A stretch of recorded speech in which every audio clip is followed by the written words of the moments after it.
So welcome everyone. Tanys from Twillow Lifestyle Community. I brought Jen on today, Jennifer Jurkofsky. She is a new team member for us. So excited to have her joining the team. And we were just laughing off camera before we came on. So Jen, why don't you just tell us a little bit about what you do, and then we can just chat. Oh, sure. Okay. What I do is pretty much whatever I'm told. We've talked about this before too. My inability to determine a title when it comes to the spiritual work has been an ongoing kind of theme for me.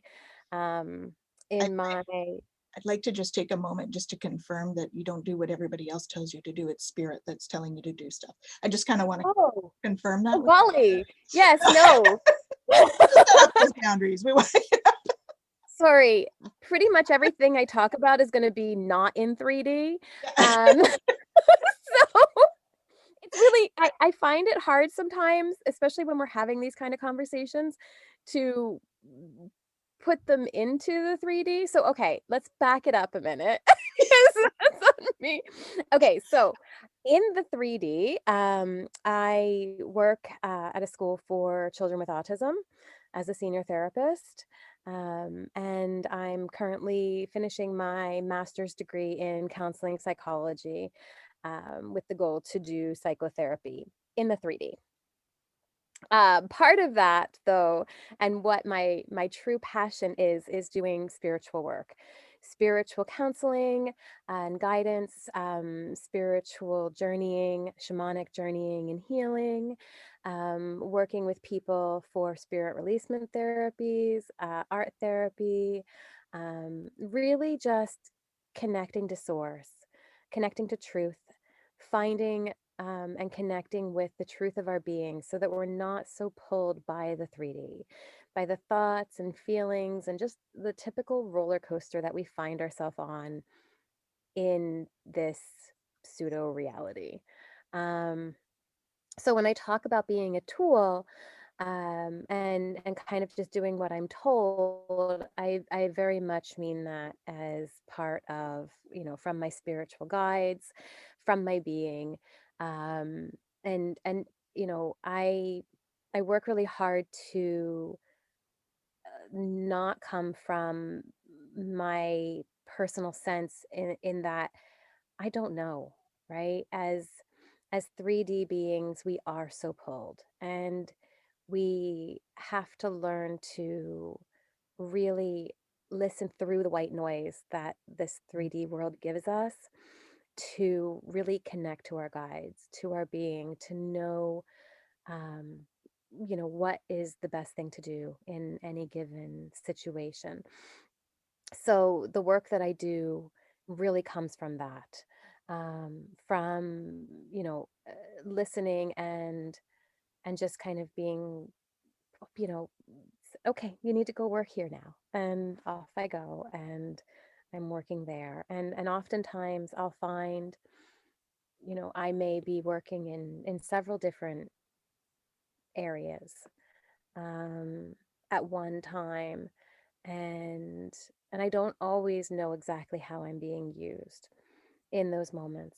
But even then, in my 3D practices, with the work that I do, I often feel that if I try to approach it from a very intellectual standpoint, where the mind gets involved, I tend to um, not necessarily know where to go or how to help or what's needed in a given situation. But if I'm able to remain in that place of listening, then what comes normally is very impactful for the person that I'm working with. And oftentimes, like they'll say, "Oh, can you just say that again?" And I'm like, "Yeah, hold on. I don't remember exactly what I said." And then I have to listen again and say it again, right? And so, like there are those kind of,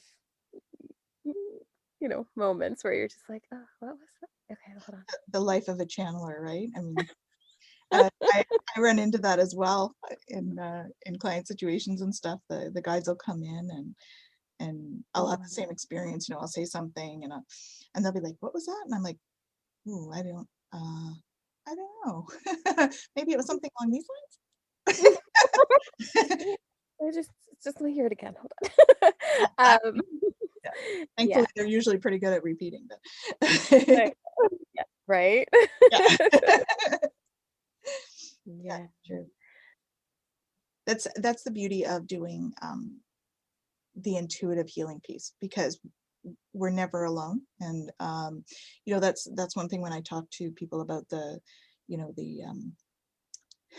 3D versus 5D, right? Like, we're perfectly able to pick something up in the 3D and move it, and the guides can't. And so how we end up being the tool, as you put it, is that we can do that for people. They have perfect knowledge and we don't. And Right. so being able to tap in and pull in that knowledge, and then for us to be able to activate it and act on it in the 3D, really becomes a great synergistic kind of relationship, right? With that kind of stuff. So I agree. I find that fascinating, and quite an honor to be able to be part of that process, right? With It's people. very humbling, Mhm. but it is very much an honor.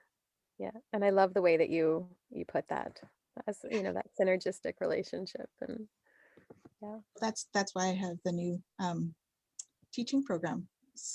Yeah, the Center Energy program, Mhm. with the Twillow Lifestyle Academy. That's kind of how it came about, because we kind of pull in that knowledge. We pull in knowledge from different, practices, and so that it's more of an overall view. And that's kind of what we do in our practice. I think all of us with Twillow Lifestyle, because we've got there's 3 of us practitioners now, and we have about 5 teachers working for the Twillow Lifestyle Academy. So it's growing, and I think that's one thing that we all kind of have in common is Mhm. that that we use our intuition, and we tap into that, and then we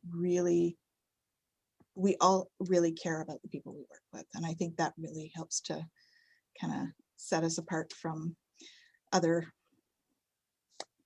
other modes or modalities, I guess.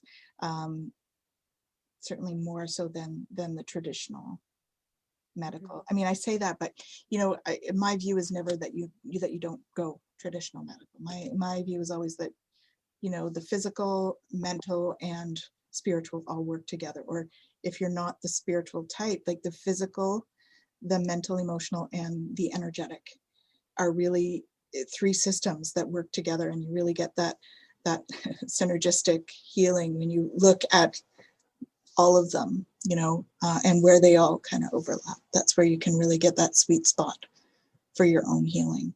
Mhm.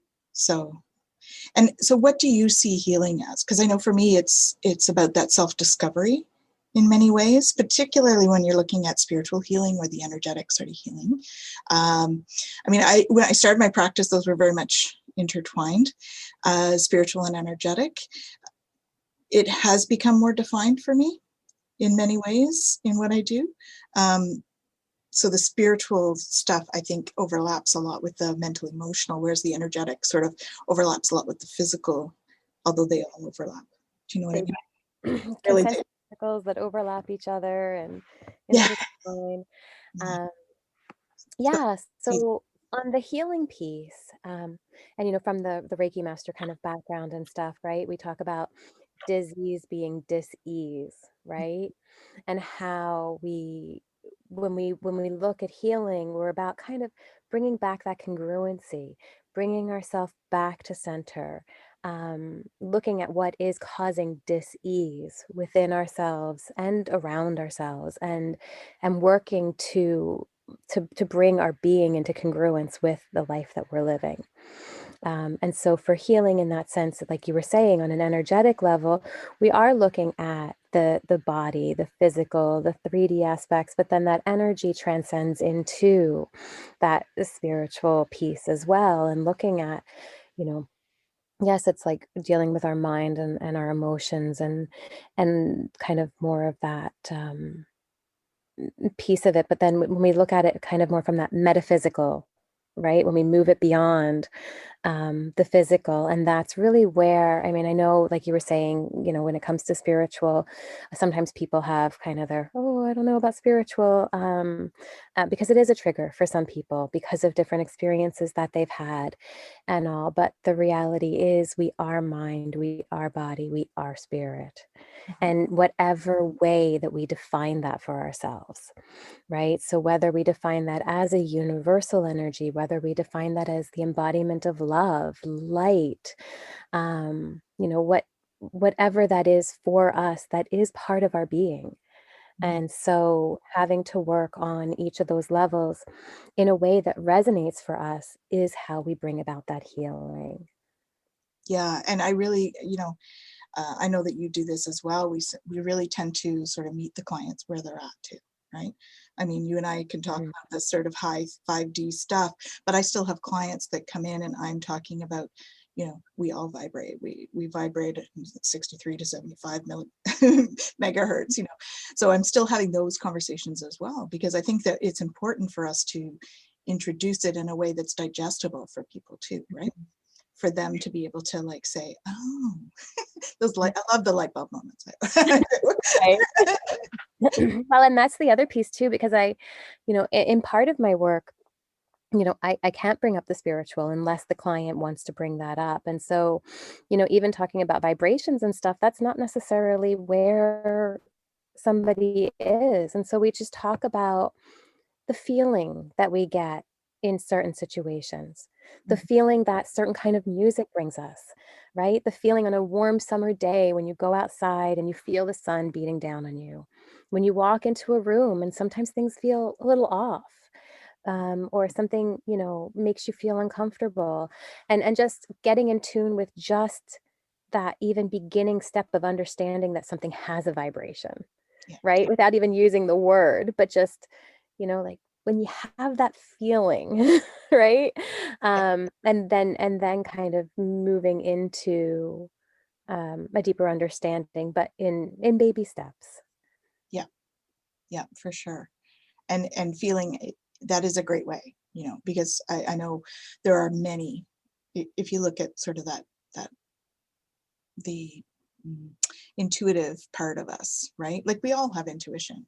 It's that gut feeling. It's that, and when you look at that intuition and we look at how that interfaces with us, it's often a feeling. Hmm.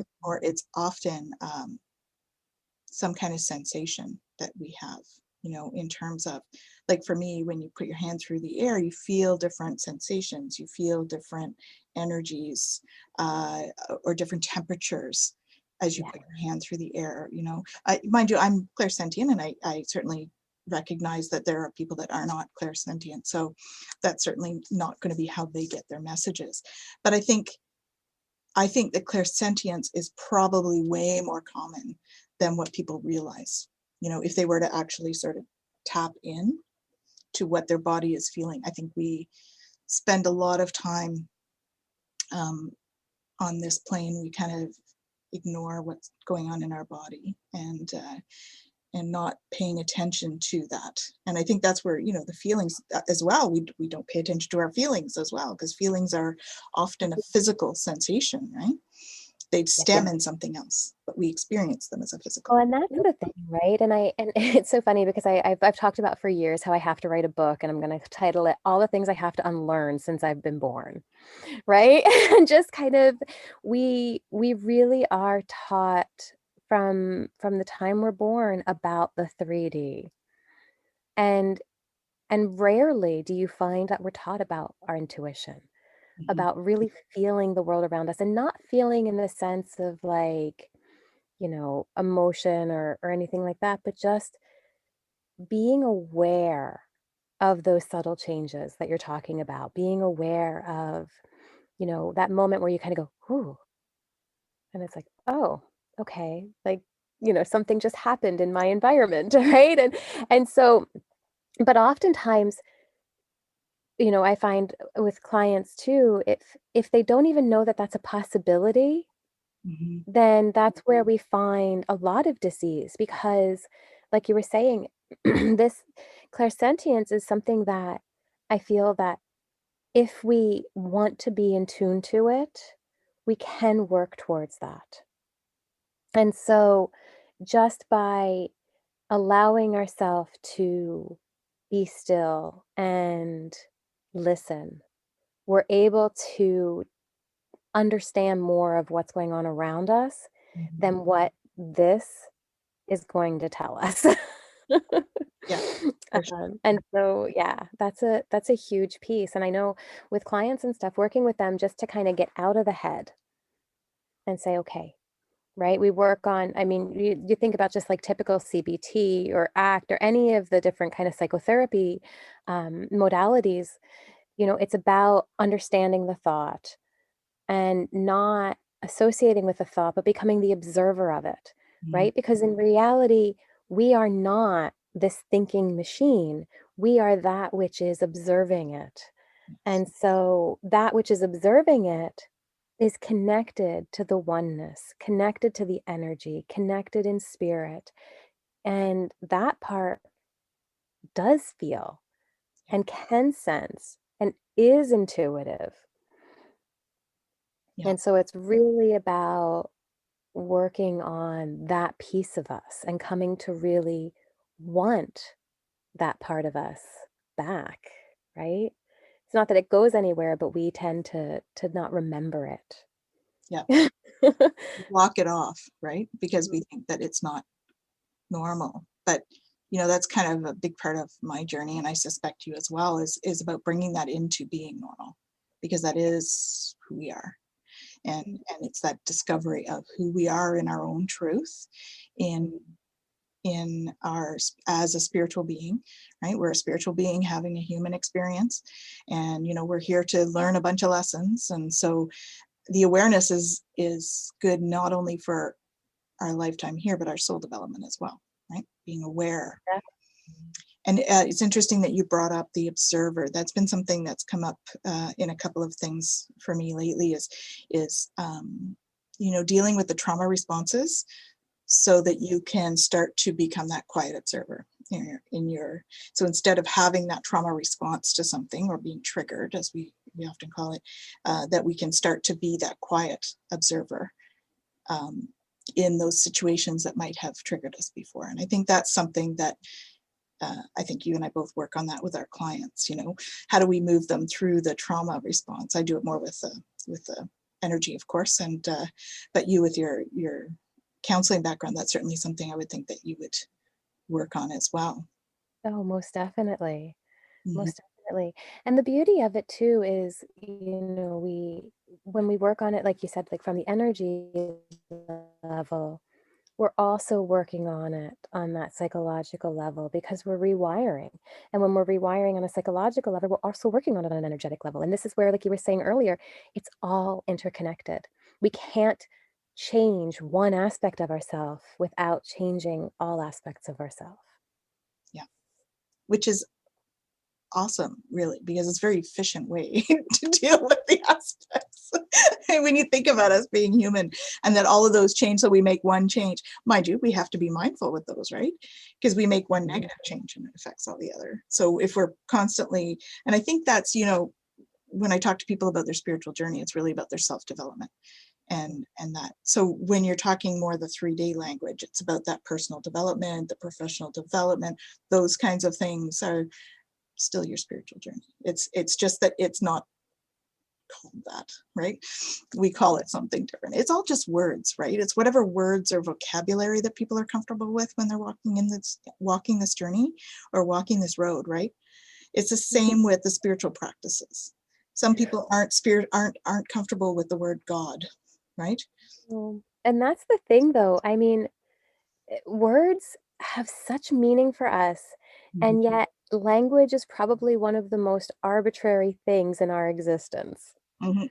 right? Because if I were to come in here and start speaking another language that you didn't understand, even though it has deep meaning for the speaker, it means nothing to you. You don't know what it is that's being said, right? And so again, when you think about like from a very 3D, like a psychological standpoint, you're looking at like relational frame theory and things like that, where it's like we have all of these associations in our mind with these words that we've put on them. Mhm. And so a big piece of that is kind of getting to that point of transcending the the semantics of something and understanding more the essence of what it is that we're talking about. Yes. And having that shared understanding of the essence, right? Mm. And creating that. And I think that's why energy healing overall, when you bring energy into that healing, it helps to create that shared understanding on the energetical level of the Yeah. person, right?